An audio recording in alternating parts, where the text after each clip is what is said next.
Welcome viewers, প্রতিদিনের মতো আজও চলে এসেছি আমার লাঞ্চের থালি নিয়ে। আমার শ্বশুরবাড়ি ঘটি হওয়ার সুবাদে বিভিন্ন রকম ষষ্ঠী আমি পালন করে থাকি। তার মধ্যে আজ হচ্ছে গোটা ষষ্ঠী। এই ষষ্ঠীর রান্না বিভিন্ন বাড়িতে বিভিন্ন রকমভাবে হয়। আমার শ্বশুরবাড়িতে আমি কীভাবে এটা পালন করি তারই এক থালি আজকে আপনাদের সঙ্গে শেয়ার করব।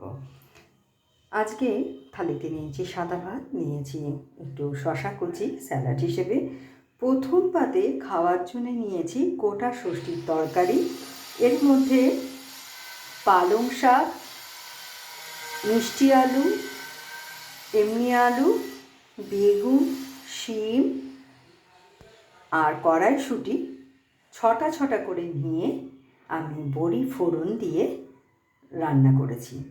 আর নিয়েছি 6টা আলু সেদ্ধ করে শুকনো লঙ্কা তেলে ভেজে মেখে আলু সেদ্ধ তৈরি করেছি।